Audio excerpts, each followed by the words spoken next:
Drama Maryam जिंदगी है तू के अगले एपिसोड में कहानी रोमांच के नए मोड़ लेती नजर आएगी। कमियार जो पहले ही जिंदगी के हर मोड़ पर अपमान और तिरस्कार सहने का आदी हो चुका है, एक बार फिर हिम्मत जुटाता है और आयरा को शादी का प्रस्ताव देने के लिए उसका घर पहुंचता है। लेकिन आयरा के पिता का गुस्सा कमियार के लिए किसी तूफान से कम नहीं होता। वो उसे दरवाजे पर ही रोक कर सख्त लहजे में कहते हैं, अगर दोबारा इस घर के आसपास भी दिखाई दिया तो अंजाम बुरा होगा, अभी के अभी निकल जाओ। उनकी बातों में इतनी तलखी होती है कि मानो कमियार की पूरी दुनिया वहीं थम जाए। दूसरी तरफ आयरा को भी ये पूरा वाकया किसी गहरे अपमान जैसा लगता है। कमियार माफी मांगते हुए फोन करता है, ये अपने परिवार की गलतियों का जिक्र करता है और वारिया की चालों का भी। लेकिन आयरा का दिल अब उससे दूर हो चुका है। वह साफ कह देती है कि उसके पिता का उससे भरोसा उठ चुका है और इस टूटे विश्वास के जिम्मेदार सिर्फ कमियार हैं। झुंझलाहट, गुस्सा और दर्द के बीच वह कहती है कि वह कभी भी कमियार को अपनी जिंदगी में जगह नहीं दे सकती। इधर आयरा की बहन फलक उसे समझाती है कि कमियार उतना बुरा इंसान भी नहीं है, लेकिन उसकी किस्मत और उसके परिवार की हरकतें हमेशा उसके खिलाफ चली जाती हैं। दोनों बहनें जब कमियार के व्यवहार की चर्चा करती हैं तो आयरा साफ शब्दों में कहती है कि वह अब उसका चेहरा भी नहीं देखना चाहती। उधर इश्तियाक और फलक के घर में खुशियां लौट आती हैं। दोनों के परिवार एक पुरानी गलतफहमी दूर कर लेते हैं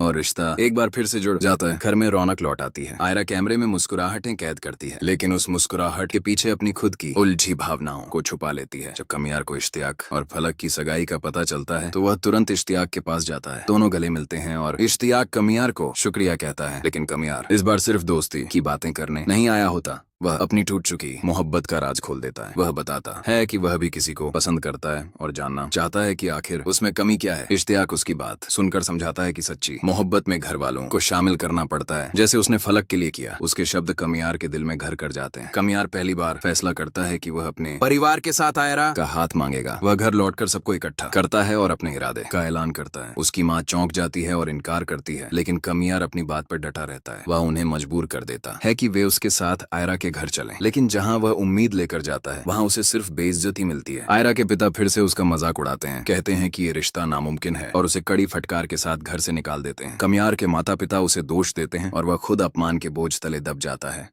उधर आयरा अपने कमरे में कहती है कि शायद उसके पिता ने जो किया वही सही था। कमियार को अब समझ आ जाएगा कि वह उसकी जिंदगी का हिस्सा नहीं हो सकता। फलक उसे सांत्वना देती है कि कभी कभी नाकामियां इंसान को सही दिशा दिखा देती हैं। लेकिन इस सब के बाद कमियार के भीतर एक नया तूफान उठना शुरू होता है। उसका प्यार धीरे धीरे नफरत में बदलने लगता है, या शायद वह खुद को पूरी तरह बदल कर